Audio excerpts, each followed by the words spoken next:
Arnaud Desjardins, né le 18 juin 1925 à Paris et mort le 10 août 2011 à Grenoble, est un écrivain français. Il a développé et enseigné une spiritualité laïque proposant une synthèse des religions traditionnelles et des découvertes de la psychologie moderne. Il est aussi connu pour ses écrits sur les traditions spirituelles orientales telles que l'hindouisme, le bouddhisme tibétain, le zen et le soufisme d'Afghanistan.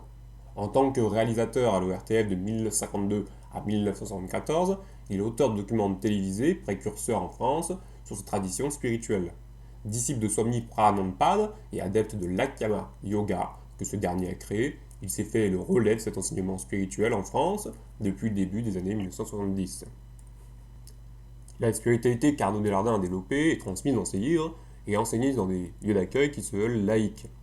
Elle est néanmoins constituée d'une synthèse de diverses spiritualités et religions qui intègrent des éléments de psychanalyse, tout en puisant principalement dans l'hindouisme.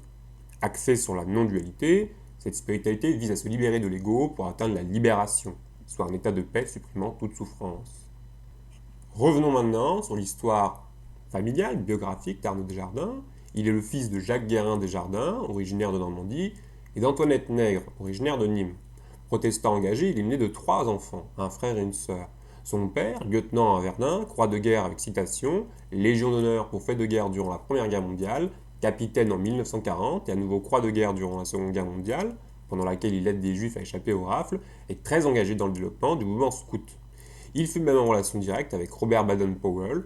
Revenu de captivité, Jacques Guérin Desjardins occupe un poste de directeur des ressources humaines chez Peugeot. Son grand-père maternel, Albert Nègre, ingénieur de l'école centrale, lui raconte ses voyages en Orient à la fin du XIXe siècle. Illustré par des albums de photos, une tante, disciple de saint François d'Assise, reçoit le premier Swami accueilli en France, à l'initiative de Jean Herbert, Swami Siddheshwara Rananda, ainsi qu'un moine franciscain. Marié à Denise Desjardins, il est le père de 2 enfants, Muriel Massin, épouse de Christophe Massin, et Emmanuel Desjardins. Arnaud Desjardins étudie au départ à l'école alsacienne de Paris, puis la philosophie au lycée Henri IV.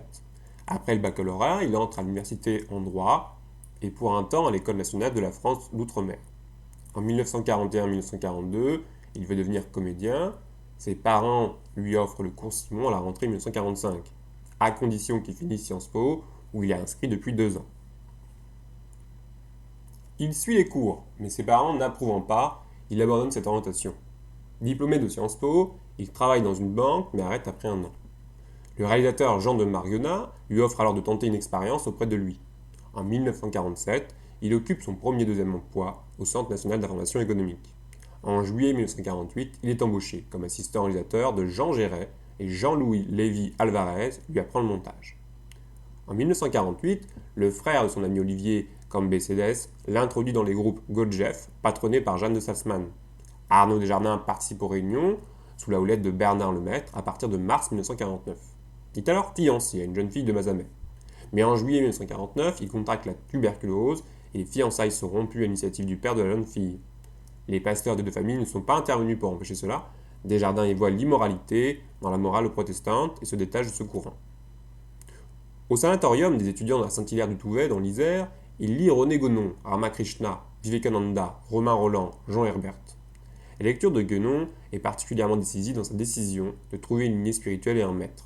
Il fait part à Jean Tourniac, dans une lettre vers 1972, de son unité de pensée dans la respectueuse gratitude à René Guénon.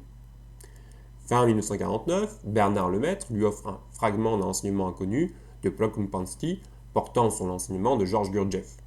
Au sein des groupes Gurdjieff, Arnaud Desjardins est en relation avec Denise Marchina, future Denise Desjardins.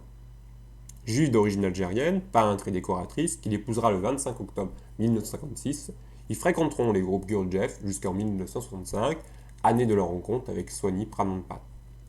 En 1951, Arnaud Desjardins entre dans une société d'import-export des Champs-Élysées.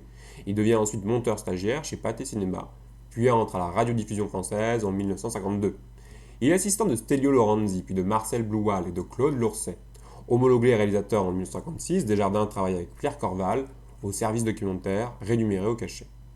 En août 1958, il séjourne durant 3 semaines à l'abbaye de Bellefontaine, placé sous l'autorité de l'abbé Don Manuel Courtin. De retour à la vie mondaine, on lui propose de réaliser les émissions chrétiennes du dimanche, dirigées par les dominicains. Mais à cause de désaccords, cela ne se fera pas. Départ pour l'Inde. Pratiquant le Hatha Yoga depuis plusieurs années, Il souhaite se perfectionner aux meilleures sources indiennes pour devenir professeur. Il désire également réaliser un film sur la spiritualité en Inde. Lui et Bertrand, son frère cadet, partent pour l'Inde en juillet 1959 en break Peugeot. Ils visitent Ella Meyer en Suisse dans son chalet de Chandolin, qui leur conseille de rendre visite en priorité à Mahananda Mohi. Ils traversent ensuite l'Italie, la Yougoslavie, la Grèce, la Turquie, l'Arménie, l'Iran, l'Afghanistan et le Pakistan, avant d'arriver en Inde. Arnaud Desjardins poursuit seul, les vacances de son frère étant terminées.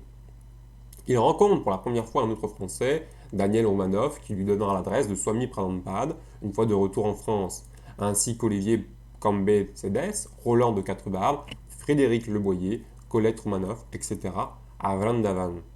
Il sera ensuite à l'ashram de Shivananda, Harikishesh, puis à l'institut de yoga Lovenala de Bombay, où son épouse Denise le rejoint.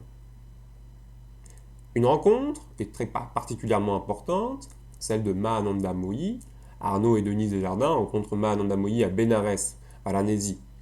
Des fidèles de son ashram lui permettent de rencontrer un yogi en 1953 qui lui dit une phrase qui le marque: "Ce qu'il vous faut, c'est une structure intérieure." Dans le film Ashram, Desjardins déclare que c'est l'être le plus étonnant qu'il m'ait jamais été donné de rencontrer. En 1959, il publie son premier ouvrage, Ashram, Grand maître de l'Inde. Le film Au cœur secret de l'Inde, monté avec Jacques Derrieux, est prêt en février 1969. Engagé par le directeur de Connaissance du Monde, Arnaud Desjardins l'utilise dans un premier temps comme support pour sa conférence. 2600 personnes assistent à la première. Le film est diffusé à la télévision à l'automne 1960. François Mauriac le salue par une critique élogieuse. Voyage en Afghanistan. En 1960, il se rend en Afghanistan pour y tourner un premier film, Afghanistan, qui séduit le public lors de sa diffusion en 1961. Cette même année, il retourne en Inde avec son épouse, bien que les trajets soient difficiles ainsi que les conditions de séjour. Il rencontre Mahananda Mohi, Swami Randa, appelé affectueusement Papa, et passe à Tiruvannamalai, lieu de vie de Ramana Maharshi. Le film de 1959 est remonté avec les nouvelles prises sous le titre Ashram, les yogis et les sages. En 1962, Desjardins, son épouse et leur fille Muriel partent pour un voyage de 11 mois en minibus Volkswagen. Ils séjournent en Afghanistan, puis en Inde, auprès de Swami Randa, Shivananda, Mahananda Mohi. Les films Quand bat le cœur de l'Inde et La route de Kaboul, une fiction documentaire, sont diffusés fin 1963 avec le même succès que les précédents. En 1964, il publie son deuxième livre intitulé L'hindouisme et nous, yoga et spiritualité. Arnaud Desjardins rencontre Tenzin Gyatso, le 14e Dalai Lama, en 1963 à Mussoorie. Le Dalai Lama est venu inaugurer une école pour les réfugiés tibétains. Il exprime son souhait de faire un film sur le bouddhisme tibétain, auprès de maîtres réfugiés dans le nord de l'Inde, après l'invasion du Tibet par les Chinois en 1950 et l'exil du Dalai Lama en 1959. Sonag Dokpal Kazi fait d'office d'interprète. Après 2 minutes de réflexion, le Dalai Lama lui donne l'autorisation. En 1964, Desjardins obtient un contrat au sein de la nouvelle ORTF. Outre la sécurité financière, ceci lui permet de partir avec des équipements adaptés. En 1964-1965 est montée une expédition pour 2 films consacrés au bouddhisme tibétain dans le nord de l'Inde et de l'Afghanistan. Arnaud Desjardins rencontre pendant 7 mois de grands Rinpoché tibétains, nés et formés au Tibet, Kalu Rinpoché, Abo Rinpoché, Sonang Zangpo Rinpoché, le 16e Karmapa, Ronjung Lipé Dorje, Chatrai Rinpoché, Kabji Chojun Rinpoché et Kanjur Rinpoché, auprès de qui il dit avoir vécu une expérience spirituelle intense. À l'issue de ces tournages, il se rend à Dhamramsala pour demander au Dalai Lama s'il n'a rien à ajouter. Ce dernier lui déclare: quel que soit le respect que vous avez pour les Rinpoché que vous avez rencontrés, ne dites jamais du mal des Chinois. Le feu de la haine ne s'éteint que par l'amour, et si le feu de la haine ne s'éteint pas, c'est que l'amour n'est pas assez fort. De retour à Paris, Desjardins montre le message des Tibétains, le bouddhisme et le tantrisme. 2 films qui sont diffusés en 1966, de même qu'une seconde fiction se déroulant en Afghanistan, Dojma de Nouristan. Le livre Le message des Tibétains paraît la même année. Rencontre de Swami Pradhanpad. En 1965, il éprouve la nécessité d'une voie spirituelle dans le monde et d'un maître anglophone avec lequel il puisse s'entretenir sans le truchement d'un traducteur.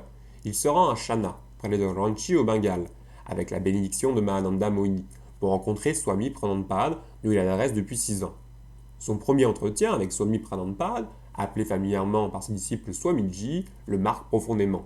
Celui-ci enseigne la voie de l'Ayatma Yoga, adaptation de l'Advaita Vedanta. La plupart du temps, il donne les entretiens en position assise, sitting, et répond aux questions qui lui sont posées. Ayant étudié avec intérêt la psychanalyse, Swami Pranampada pratique également une méthode de mise à jour du subconscient en position couchée et lying. En 1966, Swamiji se rend en France, à l'invitation de ses disciples français. Sa venue est également motivée par des problèmes cardiaques. Nouvelle expédition en 1967. En 1967, alors qu'une autre expédition est en préparation pour un nouveau film consacré aux Tibétains, le Dalai Lama retire son autorisation. Ce dernier est mécontent car dans les épreuves de la traduction anglaise de son dernier livre, Desjardins a induit des dimensions entre les écoles du bouddhisme tibétain. L'auteur stoppe toute édition et sollicite une audience pour s'expliquer. La famille Desjardins repart au complet, récupérant la Land Rover laissée à Kaboul au retour du premier voyage. Le Dalai Lama reçoit Desjardins à Dhammasala pour examiner avec lui la traduction anglaise du livre. Cela fait, lui, il renouvelle son autorisation de filmer. Plus tard, le passage à Paris, le Dalai Lama lui aura une écharpe autour du cou en signe d'amitié indéfectible. Le voyage comprend le Sikkim, le Bhoutan et une visite au Karmapa. En juin, Desjardins séjourne auprès de Swami Pranampada, mais supporte très difficilement le travail qu'il lui impose. Swami Pranampada lui dit que s'il peut lui consacrer 3 mois, seul, alors il pourra faire quelque chose pour lui. Arnaud Desjardins décline et part pour l'Afghanistan rencontrer de grands maîtres soufis, parmi lesquels Khalifa Saleh, le cheikh Samar Uddin et Soufi Saleh de Maïmana.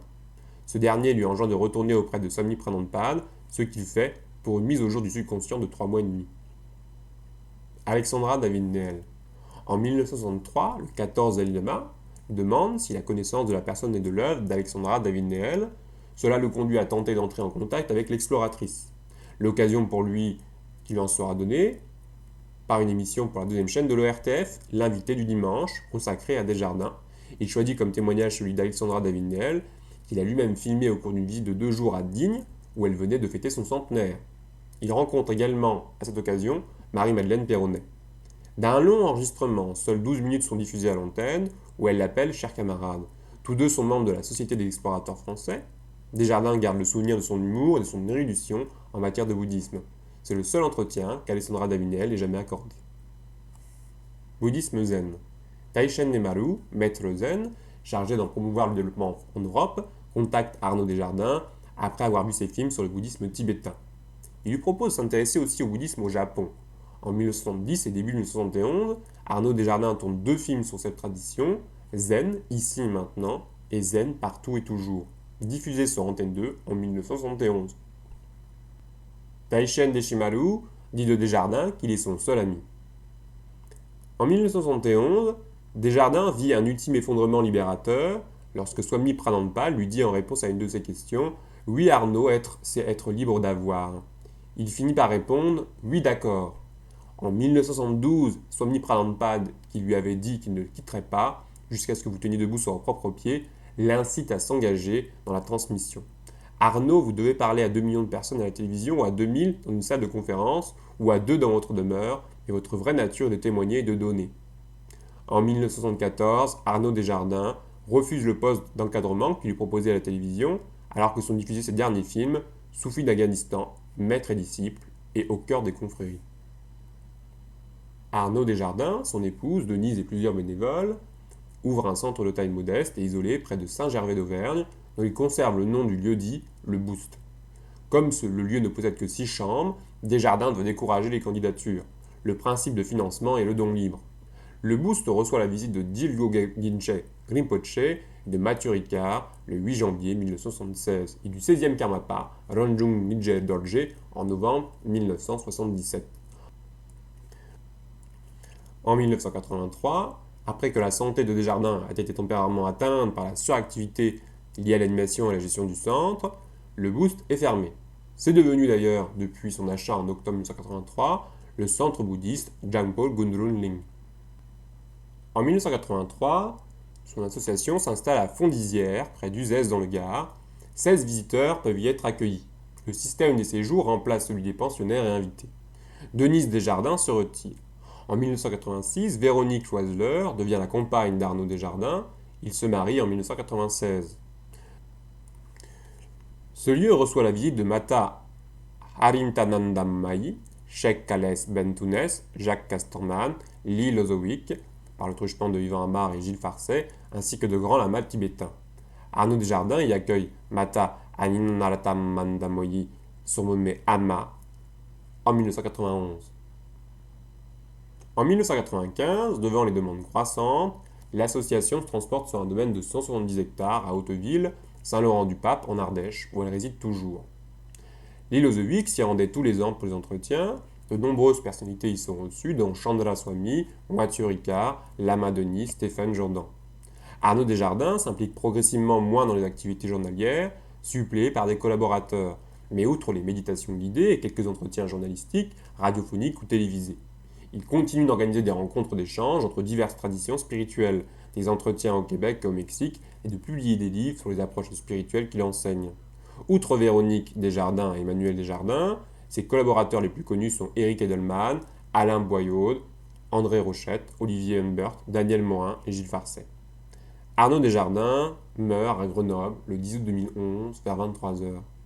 L'œuvre d'Arnaud Desjardins est une œuvre portée vers la connaissance, le respect de toutes les traditions spirituelles. C'est une œuvre, un chemin où l'on recherche une harmonie, une universalité dans le cheminement spirituel de chaque être.